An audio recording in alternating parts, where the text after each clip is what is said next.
తదుపరి మనల్ని ఉద్దేశించి శ్రీ శ్రీ శ్రీ నిత్య విద్యానంద భారతి స్వాముల వారు ఆది పరాశక్తి క్షేత్ర పీఠాధిపతులు దశ మహావిద్యల సిద్ధగురువు గారు భారతీయ సనాతన ధర్మ వేదిక రాష్ట్ర అధ్యక్షులైనటువంటి స్వామివారు మనల్ని ఉద్దేశించి మాట్లాడతారు. అలంకరించినటువంటి పెద్దలకు, అదేవిధంగా నేను సైతం సనాతన ధర్మానికి పరిరక్షణకై సిద్ధం అంటూ దేశం కోసం ధర్మం కోసం నిలబడినటువంటి స్వామీజీలకు, అదేవిధముగా తన యొక్క చక్కటి పరిజ్ఞాన జ్ఞానాన్ని అందించినటువంటి మాతృమూర్తికి అందరికీ కూడా ఆదిపరాశక్తి అమ్మవారి శుభాశిస్సులు తెలియచేస్తూ మా యొక్క అమ్మవారి యొక్క అనుగ్రహ భాషణాన్ని మీ ముందుంచుతున్నాను. శుభమైన మీరు వెళ్ళిపోండి. యుగంధర్ గారు ప్రసంగించారు, అమ్మ ప్రసంగించారు, చండీశ్వర శర్మాజీ గారు ప్రసంగించారు. మరి ఇప్పుడు నేను కొత్తగా ప్రసంగించడానికి ఏముంది? కొత్తగా ప్రసంగించడానికి ఏమి లేదు. ఆల్రెడీ యుగంధర్ గారు చాలా విషయాలు చెప్పేశారు. అమ్మ ఆల్రెడీ అమ్మ కోసం చెప్పేశారు. మన ఆర్ఎస్ఎస్ చరిత్ర మొత్తం అంతా శర్మాజీ గారు చెప్పారు. మరి నేను కొత్తగా చెప్పడానికి ఏముంది? ఏమీ లేదు. చక్కగా భోజనం చేద్దాం. ఉన్నాయండి ఏర్పాట్లు? ఉన్నాయా లేవా? ఉన్నాయి. చక్కగా భోజనం చేద్దాం, ఇంటికి వెళ్ళిపోదాం, మళ్ళీ టీవీ ఛానల్స్ ఓపెన్ చేద్దాం, మనకు నచ్చిన రీల్స్ చూసుకుందాం, దరిద్రాలు దౌర్భాగ్యాల్లో మునిగిపోదాం, సాయంత్రం అయిపోయిన తర్వాత ఇక్కడ దిగిన ఫోటోలు చూసుకుందాం, స్టేటస్లు పెట్టుకుందాం, అక్కాయ్ చూసావా, అన్నాయ్ చూసావా, ఇలాంటి సోది మాట్లాడుకుందాము. అయిపోయింది. ఎక్కడ పోయి వచ్చావరా నిన్న అంటే అది ఏదో జరిగిందంట. మధ్యాహ్నం మాత్రం భోజనం పెట్టారు. ఎవరో శర్మాజీ స్వామీజీ అంటే ఏదో మాట్లాడేశారు, మాకు ఏం అర్థం కాల. యుగంధర్ గారు మాట్లాడారు, ఏం అర్థం కాల. అమ్మ మాట్లాడారు, ఏం అర్థం కాల. ఎవరైనా చెప్తే నాకెందుకు? సాయంత్రం అయింది, 6 అయింది, 7 అయింది, 8 అయింది, ఈ అరుగుల మీద కూర్చున్నానా, బ్రాందీ షాపుల చుట్టూ తిరిగానా, నానాజాతి మీటింగ్లు పెట్టాను, ఇంటికి వచ్చి పెళ్ళాన్ని కొట్టానా. అయిపోయింది. ఇదే ధర్మంలో ఉంటున్నాం, ఇందులోనే బ్రతుకుతున్నాం, ఇదే వాస్తవం అని అనుకుంటున్నాం. అంతే కదా? అంటే ఈ విషయాలు నేను మన వాడుక భాషలో మాట్లాడుతూ మీకు అర్థమయ్యేటువంటి భాషలో తెలియజేసి నా ప్రసంగాన్ని ముగిస్తాను. ఈరోజు మనందరం కూడా కలిసి ఇక్కడికి రావడానికి గల ప్రధానమైనటువంటి కారణం ఎంతమంది కరెక్ట్గా చెప్పగలుగుతారో చెప్పాలి. చెప్పండి. హిందూ ఐక్యత.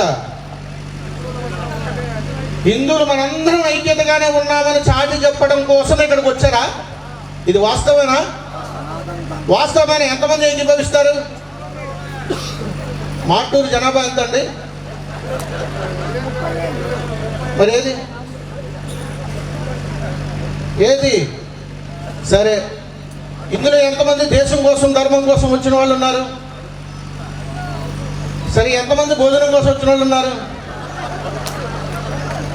దేశం కోసం ధర్మం కోసం వచ్చిన వాళ్ళు మాత్రమే చేదెత్తండి.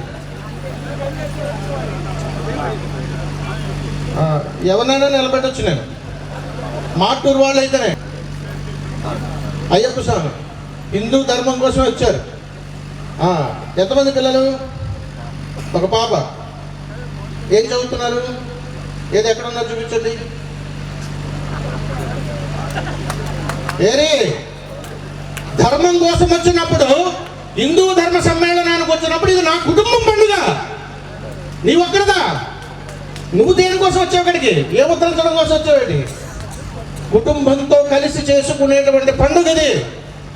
ఒకటిగా వస్తున్నావు కాబట్టి నిన్ను విభజించడానికి సిద్ధంగా ఉన్నాయి గుంటగాడ నక్కల్లాగా. అలాంటి అవకాశాలు మనమే ఇస్తున్నాము కాబట్టి ఒంటరిగా వస్తున్నావు. ఏదో ఎంతమందితో వచ్చారు ఇక్కడ? కుటుంబంతో నిలబడాలి. నిల్చోండి మహానుభావు. అది ఇద్దరు. ఇదండి హిందూ సమ్మేళనం. మనం చేసుకున్న హిందూ సమ్మేళనంలో 2 కుటుంబాలు 3 కుటుంబాలు వచ్చాయి. ప్రతిదానికి నిలబడిపోతాడు ఆయన. కూర్చోండి. హిందూ సమ్మేళనములో ఈ పదం మనం వినటానికి శరీరాన్ని కప్పుకున్నటువంటి కాషాయం కన్న తల్లి కవచంలాగా ఎంతో ఆనందపడిపోతూ ఉంటాం. నేను హిందువుని అని చెప్పుకోవడానికి, మీ అందరిని ఇక్కడ సమావేశపరచడానికి ఇక్కడ కార్యకర్తలు పడినటువంటి ఎంత శ్రమించారో నాకు ఇక్కడ అర్థమవుతుంది. బ్రతిమలాడుకోవాలా, మీటింగ్ పెడుతున్నాను రారా అని బ్రతిమలాడుకోవాలా, భోజనాలు పెడకపోతే రారా, ప్రసంగాలు వినలేం, ఏది వినడానికి మనకి సమయం లేదు. తెల్లారు లేచిన దగ్గర నుంచి భార్యాభర్తలు కొట్టుకోవడానికి, తిట్టుకోవడానికి, పిల్లల్ని అనుమానించడానికి, అవమానించడానికి, ఊరి రెండు అప్పులు చేయడానికి, కోర్టు కేసులకి, పోలీస్ స్టేషన్కి, వైరాగ్యాలు, వీటన్నింటికీ సమయం ఉంది. నా ధర్మం కోసం మాట్లాడుకోవడానికి ఒక్కరోజు నీ జీవితంలో సమయం లేదా? నీ ఇంట్లో పెళ్లి జరిగితే కుటుంబం అంతా ఎగేసుకుని వెళ్ళిపోతారు కదా. మరి హిందూ ధర్మ సమ్మేళనంలో మనందరం కలిసి కూర్చొని చేసుకునేటువంటి పండుగకి కుటుంబంతో ఎందుకు రాలేకపోతున్నారు? రాలేం, కుదరదు కదా. సరే, ఆర్ఎస్ఎస్ 100 సంవత్సరాలైనటువంటి శుభ సందర్భముగా ఒక పక్క సనాతన ధర్మాన్ని, ఒక మన యొక్క హైందవ జాతిని, వారు చేస్తున్నటువంటి ధర్మబద్ధమైనటువంటి పోరాటాన్ని మనము కాపాడుకుంటూ ముందుకు వెళ్తున్నటువంటి శుభతరుణంలో 100 సంవత్సరాలైనటువంటి సందర్భముగా దేశవ్యాప్తంగా జరుగుతున్నటువంటి హిందూ సమ్మేళనాల్లో మన అందరి యొక్క జాతిని జాగృతం చేస్తూ, మన యొక్క సనాతన ధర్మాన్ని నిద్రలేపుతూ, దాని యొక్క విలువలను ఆదరణగా చూపిస్తూ, ఎన్నో రకాలైనటువంటి విజయాలను మన ముందు ఉంచి, దేశానికి బాసటగా ఉండండిరా, ఆదర్శంగా బ్రతకండిరా, పూజనీయాంశంగా ఉండండిరా, గౌరవంగా బ్రతకండిరా అని తెలియజేస్తూ ఒక ధర్మబద్ధమైనటువంటి ప్రయాణం చేస్తున్నటువంటి మనము తొలుతగా హిందూ ధర్మ సమ్మేళనంలో మనం కాపాడుకోవలసినటువంటిది, పాటించవలసినటువంటి మొట్టమొదటి ధర్మం ఏమిటో తెలుసా? క్రమశిక్షణ. ఏం కావాలి? మరి ఉందా మీకు? నిజంగా క్రమశిక్షణ ఉందా? మరి క్రమశిక్షణ ఉంటే ఇలాగెందుకు కూర్చుంటారు? అందుకని మీకు 5 నిమిషాలు టైం ఇస్తున్నాను. మారుతారా, ఇలాగే ఉంటారా? నేను ప్రసంగం ఏదైనా సరే సంపూర్ణం చేసిన తర్వాత దిగుతా, మిమ్మల్ని అన్నము. వాళ్ళ మైకి ఇమ్మన్నా నేను ఇవ్వను. చేద్దామా వద్దా? మరి తొలి అడుగు మన నుంచే ప్రారంభం అవ్వాలి. మరి ఆర్ఎస్ఎస్ వాళ్ళు పేరు అంటేనే క్రమశిక్షణ. అంతటి చక్కటి క్రమశిక్షణతోటి, ఇంతటి చక్కటి వైభవపేతమైనటువంటి కార్యక్రమానికి మనం శ్రీకారం చుట్టినప్పుడు ఆడవాళ్ళు ఎక్కడ, మగవాళ్ళు ఎక్కడ కూర్చోవాలి కదా. మరి మీరు ఆడవాళ్ళు మగవాళ్ళు ఎందుకు కలిసారు ఇక్కడ? అడుగుండి, లేవండి, మీరు ఇటుపండి, రండి. దేశ చరిత్ర పావు గంటలో నేను వచ్చి ప్రసంగించేసేసి సనాతన ధర్మం గురించి చెప్పేసేసి అయిపోయిందని చప్పట్లు ఓడించేసుకోవడం కాదు. కాబట్టి ఏదైనా ప్రామాణికం అనేటువంటిది ప్రతిదానికి అవసరం. చూడండి ఎన్ని కుర్చీలు ఖాళీ ఉన్నాము. ఆయన నిలబడదు. అలాంటి మేము మాట్లాడేటువంటి హక్కు మాకే ఉంటుంది. కాబట్టి మీరు ఫీల్ అయినా, కన్నీళ్ళు పెట్టుకున్నా, ఏదైనా కానీ మీరు మాకు బిడ్డలతోటే సమానం. అందుకని ఆ ఉద్దేశంతో చెబుతున్నాను. ఇప్పుడు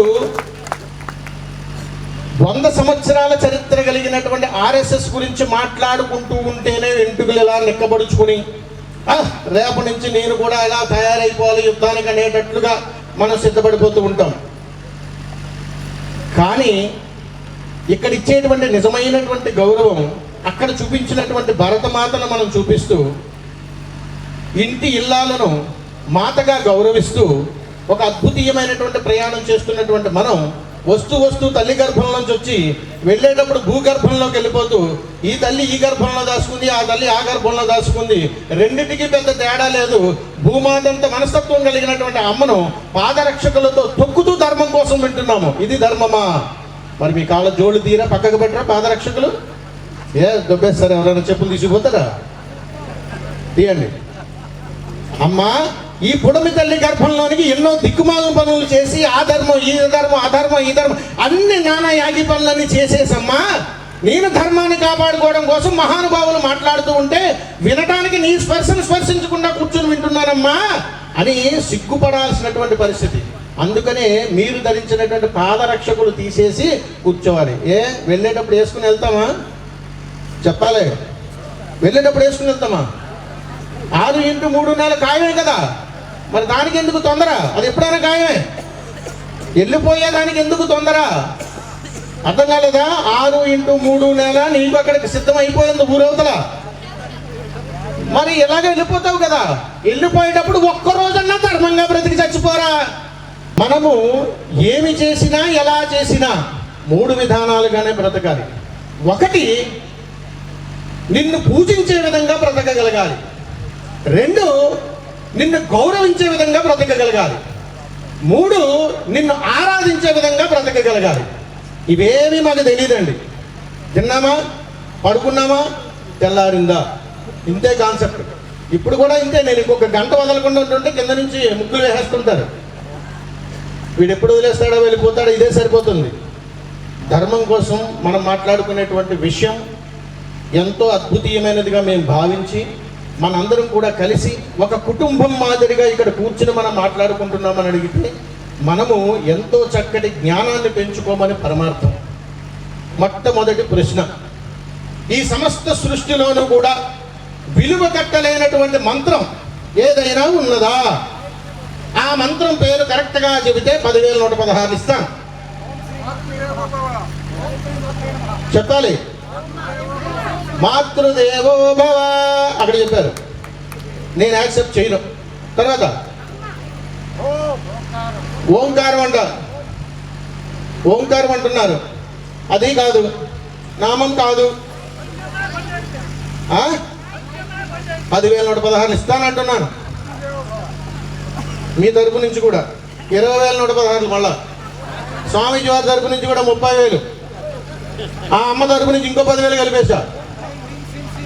ఓం ఐం హ్రీం శ్రీం శ్రీమాత్రే నమః అంటున్నారు. ముగ్గురు ఎక్కడ ఉన్నాం, అవసరం లేదు. ఇంకా మంత్రం ఉంది, మీరు చెప్తారా నేను చెబునా?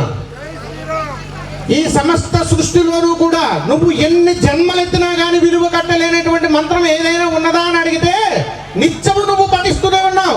అమ్మా నాన్న, అమ్మా నాన్న, అంతకంటే గొప్ప మంత్రం ఇంకోటి ఏముందమ్మా?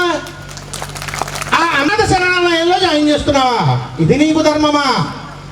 ఆ నాన్నని ఆస్తుల కోసం బయటికి గెంటేస్తున్నావా? ఇది నీకు ధర్మమా? మరి అమ్మా నాన్న అనేటువంటి మంత్రాన్నే పలకడానికే అర్హత లేనటువంటి నీవు జై శ్రీరామ్ అని ఎలా పలుకుతున్నావు? జై శ్రీరామ్ అని ఎలా పలుకుతున్నావు? అబ్బే మనకు అవసరం లేదండి. దేశం కోసం నువ్వు మాట్లాడతావా? ధర్మం కోసం నువ్వు మాట్లాడతావా? నా స్వచ్ఛందంగా చేసుకునేటువంటి కార్యక్రమానికి నేను సైతం ఉన్నానని ముందుకు రాకుండా ఉండేటువంటి నీవు ధర్మ సమ్మేళనంలో కూర్చొని ధర్మం కోసం మాట్లాడతావా? ఏ ఉద్దేశంతో వచ్చి కూర్చొని మాట్లాడేస్తున్నావు? గుండెల మీద చేసుకోండి. 9 నెలలు తల్లి గర్భంలో ఉన్నప్పుడు పెడి పెడి అని గర్భాన్ని తలుతూ ఉంటే ఆ నెప్పులు కూడా తల్లి ఆనంద బాష్పాలతో తన బిగి కౌగిల్లో బంధించుకుని నువ్వు ప్రసవానంతరం బయటకు వచ్చిన తర్వాత తల్లి పొత్తిళ్ళలో పక్కన పెట్టుకుని ఉన్నప్పుడు తల్లి సుతార కన్నుల నుంచి వచ్చేటువంటి కన్నీటి బిందువు తన కర్ణాలను తాగుతూ ఉన్నప్పుడు ఈ 9 నెలలు అంటే 272 రోజులు సుమారు తను పడినటువంటి ఈ బాధ, ఆవేదన, ఆనందాన్ని ఈ బిడ్డ దేశం కోసం కన్నాను, నేను ధర్మం కోసం కన్నాను, నన్ను సైతం ముద్రించేటువంటి ఒక అవతార పురుషుని కన్నానని ఆనంద డోలికల్లో ఊగిపోతుందమ్మా అమ్మ. కానీ మనం బయటకు వచ్చి ఏం చేస్తున్నామో తెలుసా? తల్లి గుండెలు పడి తంటున్నాం. అమ్మను నీ అమ్మ అని పలికేటువంటి పదానికి దిగజారిపోతున్నాం మనం. అదేనమ్మా పెంపకం, అదేనా మన ధర్మం? అలాగుంటున్నామా? ఏ రోజైనా మనం మాట్లాడుతున్నామా? ఏ రోజైనా భార్యాభర్తలు కూర్చొని మాట్లాడుకుంటున్నారా? ఏ రోజైనా పిల్లలు కూర్చొని చక్కగా కూర్చొని కుటుంబ విషయాలు మాట్లాడుకుని అవసరం లేదండి. మనం ఎలా బ్రతికితే ఏంటండి? ఇలా రాసి పెట్టుంటే అలా జరుగుతుంది, అలాగే చచ్చిపోతాం, అలాగే పోతాం, ఇంతే జన్మ. ఏమీ అవసరం లేదు, అంతేనా? అందులోంచి పుట్టుకొచ్చినటువంటి ఇంకొక ధర్మాన్ని చెబుతున్నాను. మీలో ఎంతమంది పారాయణాలు చేస్తున్నారు? నిజమే చెప్పాలి. ఇప్పుడు చేయమంటాను నేను. ఒక శ్లోకం చెప్పండి అంటాను. ఎంతమంది చేస్తున్నారు ఇక్కడ ఆడవాళ్ళు? ఏరండి పారాయణాలు ఏవి? పోనీ వెళ్తారా పారాయణాలకి? ఎంతమంది వెళ్తారు? ఎంతమంది మీరు పంపిస్తారా? మీ ఇంట్లో ఆడవాళ్ళు పంపిస్తారా పారాయణాలకి? పంపించరు. మీరు పంపించుంటే ఇక్కడ దాకా తీసుకొచ్చేవారు. పంపించలేదు కాబట్టి ఇంటి దగ్గరే ఉంచారు. నేను వెళ్ళకపోతే బాగోదని వచ్చిన వాళ్ళు కొంతమంది, పిలిచాడు కదా అన్నయ్య తెలిసినోడు వెళ్ళకపోతే రేపు మన ఫంక్షన్కి రావడానికి వచ్చిన వాళ్ళు కొంతమంది, తెల్లారైతే రోడ్డు మీద ముఖం చూసుకుంటాం, వెళ్ళకపోతే ఏదో అంటాడు రా బాబు అని వచ్చిన వాళ్ళు కొంతమంది. అంతే తప్ప ప్రేమతోటి ధర్మంతో దేశం కోసం ఇక్కడ హిందూ సమ్మేళనం పెడుతున్నారు, మన జాతి జాగృతం చేయడం కోసం మనందరం ఐక్యత సంఘటిత శక్తిని తెలియజేసుకోవడానికి వస్తున్నాము అనేటువంటి వాళ్ళు చాలా తక్కువగా ఉంటున్నారు. వాస్తవా కదా? వాస్తవమే, ఒప్పుకోవాలి. నిజాన్ని ఒప్పుకోవడంలోనే సనాతన ధర్మం గొప్పతనం ఉంటుంది. అందుకనే సనాతన ధర్మం వంక అన్ని దేశాలు మన వైపు తలెత్తి చూస్తున్నాయి. ఎందుకో తెలుసా? మనది ఆచరణీయాంశమైనటువంటి ధర్మము, తలదించుకునేటువంటి ధర్మం కాదు. అందుకని సంస్కృతికి ఎంతో పట్టం కట్టినటువంటి సాంస్కృతిక కార్యక్రమాలకి ఆదర్శనీయమైనటువంటి దేశం భారతదేశం. ఉదాహరణకు మిమ్మల్ని పారాయణాలే అని ఎందుకు అన్నాను అని అంటే, భగవన్నామస్మరణ పలికేటువంటి ఒక శక్తి ఒక కుటుంబంలో కానీ ఉద్భవించినప్పుడు ఆ యథాశక్తి ద్వారా అమ్మవారి యొక్క ఆరంశంశమైనటువంటి కుండలిని శక్తి జాగృతం చేయగలిగేటువంటి శక్తి ఆ కుటుంబంలో జన్మించిందని అర్థం. తన ఒక్కరు పారాయణం చేస్తే ఆ కుటుంబం అంతా కూడా ఆరోగ్యకరంగా ఉంటుందని ధర్మం చెబుతుంటుంది. కానీ మనం చేస్తున్నామా? లేదండి. జాకెట్ ముక్కల కోసం, తాంబూలాల కోసం, అరటిపళ్ళ కోసం పారాయణాలకు వెళ్తున్నాం. ఇవే ఏమీ లేదు. వెళ్ళిపోయి అక్కడ కూర్చుని అమ్మమ్మ మాట లేదా అంటారు. ఏదన్నా పర్లేదు, వెళ్ళండి. ఎవరో ఒకరు సవ్యంగా చదువుతూ ఉంటారు. ఆ శబ్దాన్ని వినండి. ఆ శబ్ద తరంగంలోంచి అమ్మవారి యొక్క సంపూర్ణమైనటువంటి అనుగ్రహంతో నీ కుటుంబానికి తీసుకుని వచ్చి మంచి క్షేమాన్ని అందించేటువంటి పారాయణంగా మారుతుంది. పారాయణం అంటే జ్ఞాన సంపద పెంచుకునేటువంటి ప్రయాణం. నలుగురు కలిసి చీటీపాట కాదు. సరే, సంతోషం. ఇదే సాంస్కృతిక కార్యక్రమాల్లో మనం ఇక్కడ కూర్చుని ఉన్నప్పుడు పిల్లలు నిలబెట్టున్నాం, అక్కడే నిల్చోండి. వాళ్ళు ఏం చేశారు ఇక్కడ చెప్పాలి. మంచిది. ఏం చేశారు? గట్టిగా చెప్పాలి. భరతనాట్యం చేశారు. ఏమి ఇద్దరు పిల్లలే ఉన్నారేమి మాటూరులో? భరతనాట్యం చేసే పిల్లలు, సాంస్కృతిక కార్యక్రమాల్లో పాల్గొనేటువంటి పిల్లలు లేరా? ఒక భరతనాట్యం ఒకటే ఉన్నదా? కోలాటం లేదా? మరి ఎందుకు సంస్కృతి గారు? హిందూ ధర్మం కాబట్టి హిందువులకు సంబంధించినటువంటి నాట్యాలనే మనం ఎక్కడ నేర్పాలా? మరి అదే నేర్పినప్పుడు డ్యాన్స్ బేబీ డ్యాన్స్లు ఎందుకు చేస్తున్నారు? ఆ తల్లులు భరతనాట్యం చేస్తూ ఉంటే ఇక్కడ మీ అందరికీ వారి కంటికి కనపడినటువంటి ఒక అతీతమైనటువంటి శక్తిని వాళ్ళు ప్రసరణ చేశారు మీకు.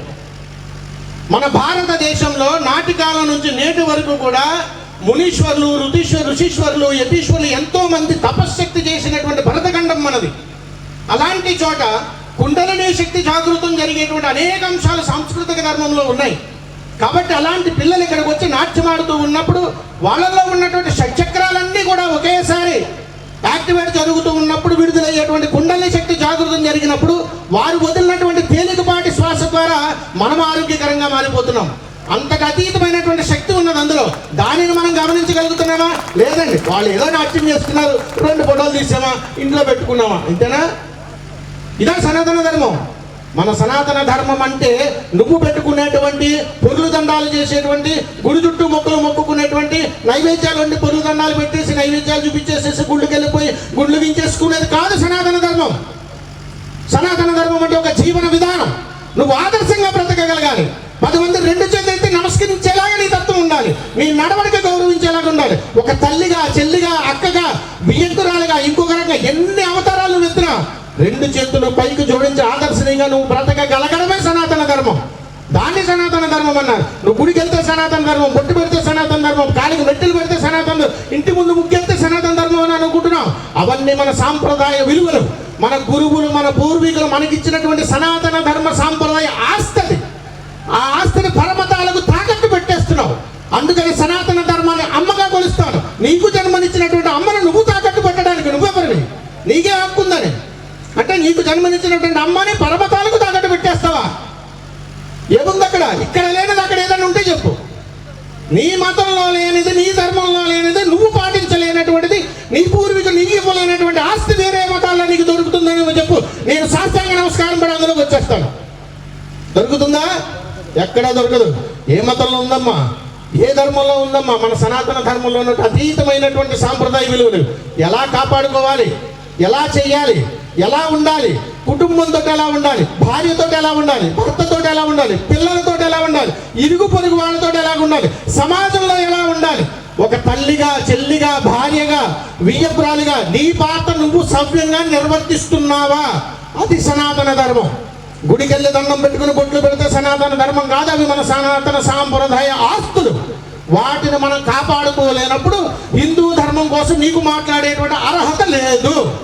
వాటిని నువ్వు కాపాడుకోగలిగినప్పుడు, నువ్వు ఆదర్శంగా నిలబడగలిగినప్పుడు మాత్రమే జై శ్రీరామ్ అనేటువంటి పదాన్ని పలకడానికి నీకు అర్హత ఉందని అర్థం. ఇది మనల్ని రెచ్చగొట్టి విభజించి పరిపాలించేటువంటి ప్రయాణంలో గుంటకార రెక్కల్లా కాసు కూర్చున్నారు ప్రతి ఇంటి వెనకాల ఒక్కొక్కడు నల్ల పుస్తకం పట్టుకొని. అవసరమా? నా ధర్మం మంగతలెత్తుకుని చూడలేనటువంటి మీరా నా ధర్మాన్ని మార్చేది అనేటట్లుగా మనం మాట్లాడగలిగేప్పుడు మనం ఎందులోకైనా వెళ్ళిపోతూనే ఉంటాం. ఎక్కడ లేని ఎక్కడైనా దొరికి వెళ్ళిపోండి. అందుకని ఎంత అమ్మినా తరగనిది, ఎంత డబ్బులు పెట్టినా కొనలేనిది, నానాటికి అంతం కానిదే సనాతన ధర్మం. ఈ ధర్మాన్ని కాపాడుకోవడం కోసం భగవత్ స్వరూపమైనటువంటి ఆయన, శివతత్వం కలిగినటువంటి ఆయన, త్రిశక్తి స్వరూపులు కలిగినటువంటి ఆయన, నేను కనపడనురా, నేరుగా కనిపించేటువంటి శక్తి నీ దగ్గర లేదు, అందుకని సృష్టి యజ్ఞానికి శ్రీకారం చేసి తల్లిదండ్రులుగా మిమ్మల్ని సృష్టిస్తున్నానురా, మీరు సృష్టి యజ్ఞం చేసి ఒక బిడ్డకి జన్మనివ్వండిరా, భగవత్ సంకల్పం కంటే గొప్ప వాళ్ళకి అవతారాన్ని ఎత్తండిరా అని మనం సృష్టించాడు ఆయన. ఆ ధర్మాన్ని మనం విస్మరించి ఎందుకు పుట్టామో కూడా తెలియకుండా జన్మనిచ్చినటువంటి తల్లిదండ్రులనే బయటకు గంటేసేసి మన జీవితాన్ని చిందరవందరం చేసేసుకుని ఆత్మహత్యలతోటి వీడితోటి అర్థాంతరంగా జీవితాన్ని ముగించేసుకుంటున్నాం. ఇదా సనాతన ధర్మం? బ్రతికుండగా ఒక్కరోజు నీ ధర్మాన్ని నువ్వు సక్రమంగా నిర్వర్తించి చచ్చిపోచాలి. 100 ఏళ్ళు నువ్వు బ్రతికి ఎవరు ఉద్ధరించక్కర్లా. అందుకని 100 సంవత్సరాలు సంపూర్ణం చేసుకున్నటువంటి ఆర్ఎస్ఎస్ చరిత్ర అయిపోయింది, ముగిసిపోయిందని అనుకుంటున్నారేమో అందరూ. ఇది ఆరంభం. ఇప్పుడు ఆరంభమైంది అసలైన చరిత్ర. ఇప్పుడు పుట్టుకొచ్చింది ఆర్ఎస్ఎస్. 100 సంవత్సరాల సుదీర్ఘమైనటువంటి ప్రయాణాలు అయిపోయింది అనుకుంటున్నారేమో. ఇప్పుడు చూడండి, ఇక్కడ ఉన్నటువంటి వాళ్ళు ఎవరికైనా 100 ఏళ్ళు ఉన్నాయా? మరి మీరందరూ ఆర్ఎస్ఎస్ బిడ్డలే కదా, అంటే మీ టైం అయిపోతుంది కదా. అంటే ఏంటి? మీ తరువాత తరానికి ఆరంభమవుతుంది. కాబట్టి ఎప్పటికీ అంతం లేనటువంటిది సనాతన ధర్మం. ఒక కన్నెత్తి చూసి దీన్ని మార్చుతామనేటువంటి వాడికి చూసుకోవాలి. అలా ఉండాలి మన ధర్మం, అలా ఉండాలి మన ప్రవర్తన, అలా ఉండాలి మన సంస్కారం. ఇంకొకటి అడుగుతున్నాను, ఇదే సనాతన ధర్మంలో నిత్యం మీ ఇంట్లో దీపం వెలిగిస్తున్నారా? ఎంతమందో? స్వామీజీ చాలా మంది వెలిగించేస్తారు. చెప్పాలి ఎంతమంది వెలిగిస్తున్నారు. మరి అంతమంది దీపం చేతులించొద్దు, చేతులిస్తాడు. చూడండి, చాలా మంది దీపాలు పెట్టట్లేదు. ఇంతమంది దీపారాధన చేస్తున్నారా? నేనేమడిగాను కరెక్ట్గా చెప్పాలి. దీపం వెలిగిస్తున్నారా అని అడిగాను. మీ దృష్టిలో దీపం అంటే ప్రమిదేశానా, నూనె పోసానా, ఒత్తేసానా, గూగుల్ తల్లి నొప్పించానా, హౌ టు పుట్ దీపం, హౌ మెనీ ఒత్తులు అని కొడుతున్నారు. ఒత్తులని కొడుతున్నారు. 3 అని 1, 2 అని 1, 1 అని 1. ఏంది ఇది గోళ? దీపం వెలిగించడం అని అడిగితే అజ్ఞానంతో కూడుకున్నటువంటి కుటుంబాన్ని జ్ఞానవంతులుగా మార్చేటువంటి ఒక అద్భుతమైనటువంటి అంశం జ్ఞాన సంపద. దీపం ఎందుకు వెలిగిస్తున్నావురా ఇంట్లో అని అడిగితే, ఈశ్వర, నేను అజ్ఞానంతో కొట్టుమిట్టాడిపోతున్నాను, ఈ కపాలాన్ని ప్రక్షాళన చేసేటువంటి మార్గం ఏదైనా ఉంటే ఇవ్వవయ్యా, నా ఇంటి అందు ఇటు పెట్టుకుని నేను కాపాడుకుంటానయ్యా అని అడిగితే, ఒక దీపాన్ని సృష్టించి దీపారాధన చేయమన్నాను. ఆరాధనలో కొడుకు అది పూజ. ఒక దీపాన్ని వెలిగించడంలో ఉన్నటువంటి పరమార్థం ఏమిటంటే, ఎంతో అజ్ఞానంతో కొట్టుమిట్టాడిపోతున్నటువంటి ఈ కపాలాన్ని ప్రక్షాళన చేయడానికి జ్ఞానం అనేటువంటి జ్యోతిని వెలిగిస్తున్నాను ఈశ్వర. ఇప్పటి వరకు ఈ జ్యోతి వెలిగించేంత వరకు నానా యాగి దారిద్రం అందులో ఇందులో కుళ్ళు కుతంత్రాలతో నేను మగ్గిపోయాను ఈశ్వర. ఇక్కడి నుంచి నేను పునర్జన్మగా మళ్ళా పుట్టి చక్కటి జ్ఞానవంతుడిగా ఉండి నా కపాలానికి మోక్షాన్ని ప్రసాదించినటువంటి భగవత్ స్వరూపుడా, నీకు నేను సదా రుణపడి ఉంటానని చెప్పేటువంటి గొప్ప సంస్కృతి కలిగినటువంటి ధర్మం మన సనాతన ధర్మం. దానిని అవహేళనగా చూస్తావా? ఏ ఇంటి అన్న దీపం పెట్టమ్మా అని, మా ఆయన గారు ఒప్పుకోరండి, మా ఆవిడ గారు 10 ఇంటికి నిద్రలో ఇస్తారండి, పిల్లలు స్కూల్కి పంపించాలి కదా అక్కయ్య, అన్నయ్య గారు లేవరు, పిల్లలు స్కూల్ లేవాలి, పొద్దున 10, 11 అయిపోద్ది, దీపారాధన ఎక్కడ కుదురుతుంది నాకు? ఈ ప్రయాణంలో మనం ఉండి దీపాన్ని అవహేళన చేస్తున్నాం కాబట్టి ఆ నూనె కొనాలన్నా ఖర్చు ఇది కాబట్టి ఈ లోపు ఒకటి తగలబడతాడు అక్కడికి వచ్చి, మా దాంట్లో ఏం అక్కర్లా, చెరిపోయి వచ్చేయి.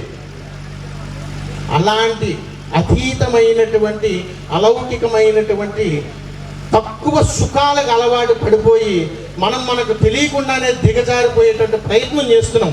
ఇంకొక ధర్మం. ఎంతమంది మనం మన ఇళ్లల్లో నిత్యం పూజ చేసేటువంటి పూజా మందిరంలో ఎన్ని ఫోటోలు ఉన్నాయి చెప్పాలి నిజం. 1, 2, 3, 4, 5? నాయన చెప్పరు ఎవరు? నాయన వీళ్ళు ఎవరు ఆకలితో ఉన్నట్టుకున్నారు? ప్రసంగాన్ని ముగిస్తున్నాను. చెప్పనవుతా నాన్న, ఎన్ని ఫోటోలు ఉన్నాయి? 5 ఫోటోల్లో. సరే, నేను మీతో మాట్లాడను, వీరితో మాట్లాడతాను. నాయన మీరు చెప్పండి, మగవారు మనందరూ ఒకటే జాతి కాబట్టి. ఒకటే జాతనా? ఒకటే జాత కాదు. నేను సన్యాసి, మీరు గృహస్థులు. మరి ఎట్లా? మీరుంటేనే మేము ఉంటాం. అంతేగా స్వామీజీ. అందుకని మీ ఇంట్లో ఎన్ని దేవుడి ఫోటోలు ఉన్నాయి నాయన? 5, 6 ఉన్నాయి కదా. మీ ఇంట్లో 5, 6 ఉన్నాయి కదా. నిజం చెప్పండి, గుండెల మీద చెయ్యి వేసుకుని ఎంతమంది మీ ఇంట్లో నిత్యం దీపారాధన చేసినా చెయ్యకపోయినా లోపల ఉన్నటువంటి భగవత్ స్వరూపానికి నమస్కారం పెడుతున్నారు? అదేమిటండి? 5 ఫోటోలు ఉన్నాయి కదా. ఒక నమస్కారం పెట్టి 5గురిని ఎలా పంచుకోమంటారు? ఒక నమస్కారం కదా మీరు పెట్టేది, 5గురిని ఎలా పంచుకోమంటారు? మరి నీ మనసులో ఉన్నటువంటి కోరిక ఎవరిని అడిగి తీర్చుకుంటున్నావు? ఎవరిని అడుగుతున్నావు?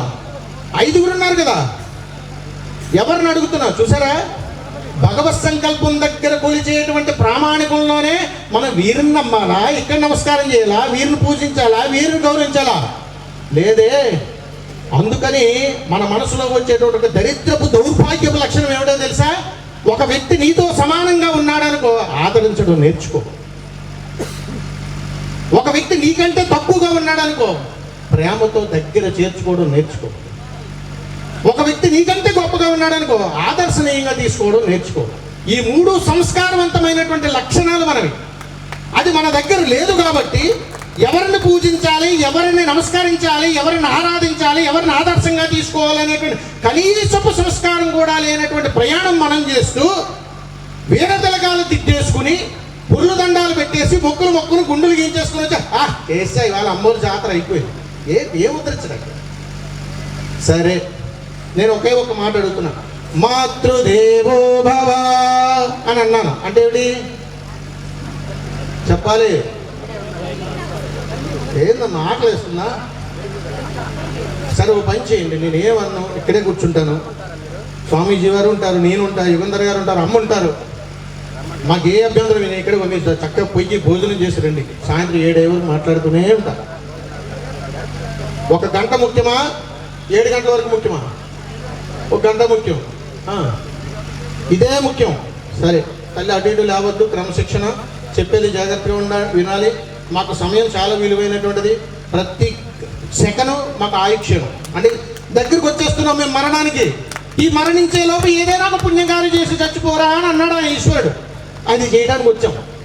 మరి దానికి మీరు సహకారం చేయాలిగా. సిద్ధమైపోయారా మీరు?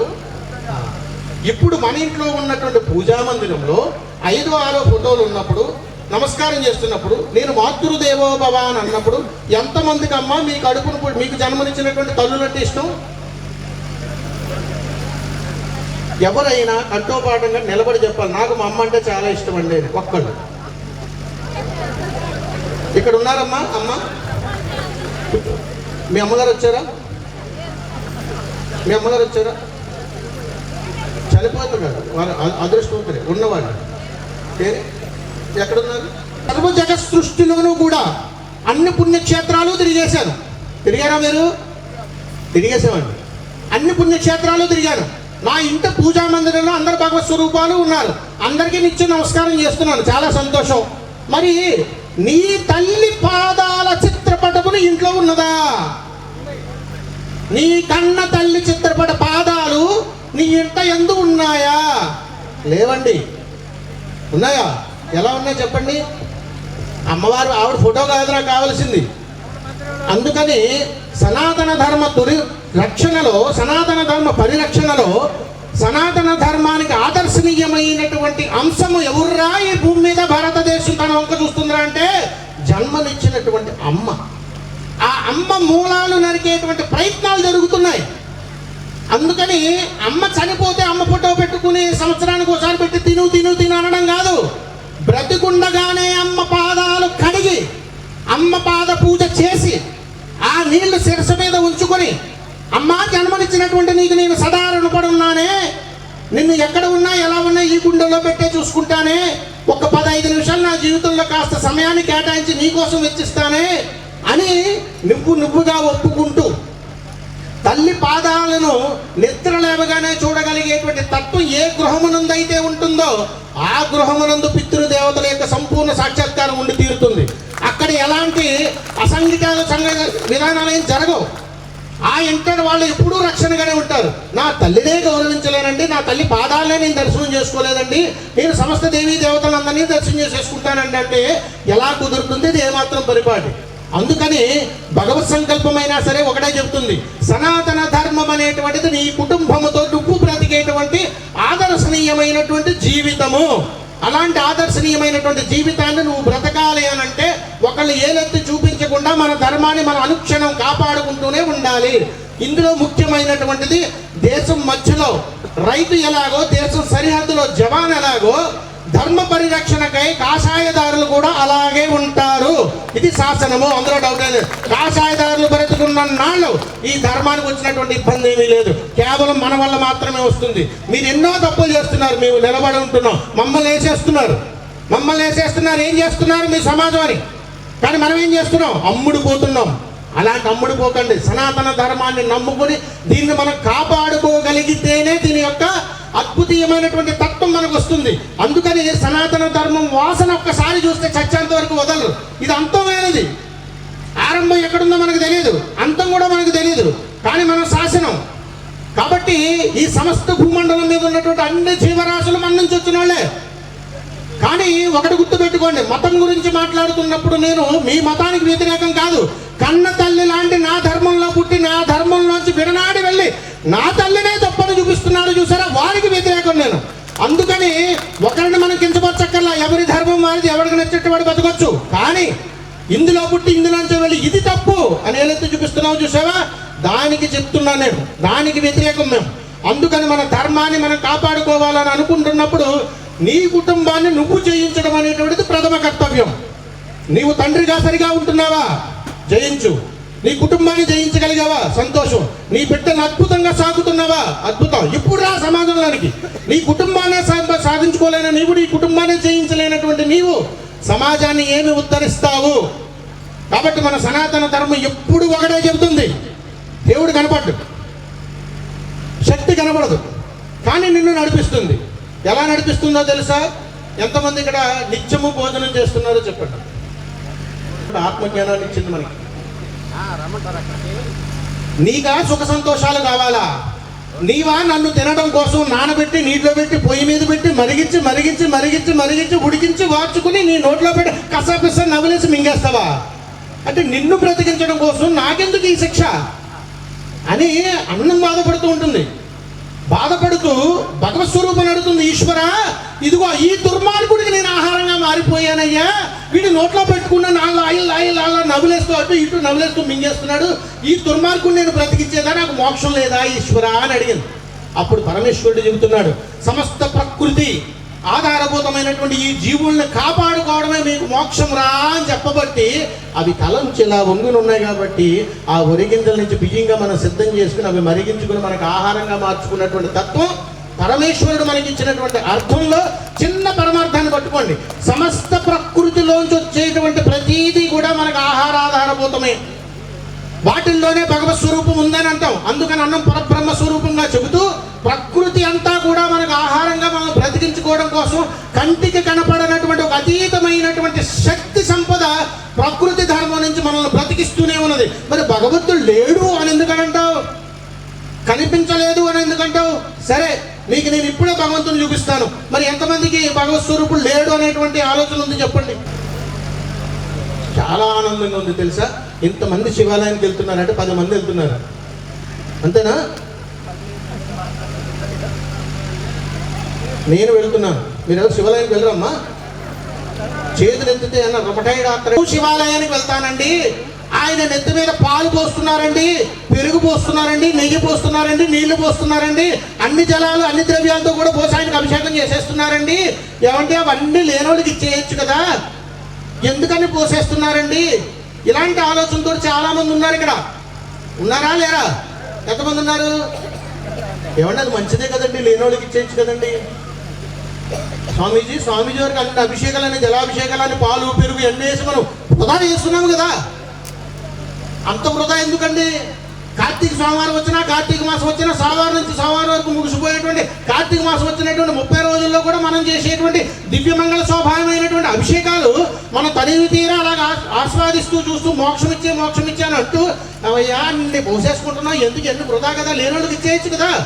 కంటికి కనపడినటువంటి ఓ ఈశ్వర, ఇంత దుర్మార్గంగా ఉన్నటువంటి మేము నీకు అభిషేకం చేయడం వల్ల మాకు కలిగే లాభం ఏమిటయ్యా, మోక్షం ఎలా వస్తుంది, మాకు అనుగ్రహం ఎలా వస్తుంది అని అడిగితే అప్పుడు చెప్పాడండి ఈశ్వరుడు ఒకేసారి ప్రత్యక్షమయ్యి, నాయన ఒక చిన్న మాట అడుగుతాను చెప్పరా, నీకా మానవ జన్మనిచ్చేసాను, నువ్వా సుఖభోగాలన్నీ అనుభవించేస్తున్నావు, మరి తీసుకున్నది ఏది నీ దగ్గర ఉంచుకోవట్లేదు కదరా, అన్ని విసర్జిస్తున్నావు కదా, మరి ఈ సమస్త సృష్టిలో ఈ భూమిలో కలిసిపోయేటువంటి నీవు బ్రతకడం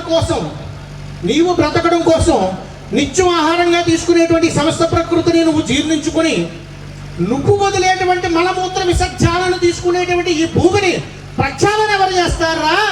నువ్వు వేసేటువంటి సమస్త అభిషేకంతో ఈ సమస్త భూమండలాన్ని నేను ప్రక్షాళన చేస్తున్నాను రా, అందుకని నీకు నేను ఆయు ప్రమాణాన్ని ఇస్తున్నాను రా అని అన్నాను.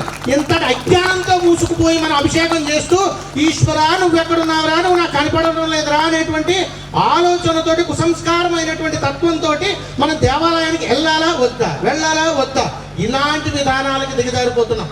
అందుకని అంత గొప్ప ఆదర్శనీయమైనటువంటిది సనాతన ధర్మం. అందుకని ప్రతి దానిలోంచి కూడా ఆత్మజ్ఞానాన్ని తీసుకోమనే చెబుతుంది. అందుకని పూర్తి చేస్తుంటారు, ఈ భూమిలో కలిసిపోతుంటాం, కలిసిపోయినప్పుడు కూడా నీకు ప్రక్షాళన ఎప్పుడినటువంటి సనాతన ధర్మ ఆస్తిని నేను పరమతాలకు తాకట్టు పెట్టకుండా నా కన్న తల్లవలే నా విడిలో పెట్టుకుని నేను కాపాడుకుంటూనే ఉంటానమ్మా అని మీరు ఆత్మ ప్రమాణం చెయ్యాలి. అలా చేయడానికి మీరు ఇక్కడ వచ్చారు కాబట్టి మీకు జన్మనిచ్చినటువంటి తల్లిదండ్రులకు నేను శిరస్సు వంచి పాదాభివందనాలు చేస్తున్నాను.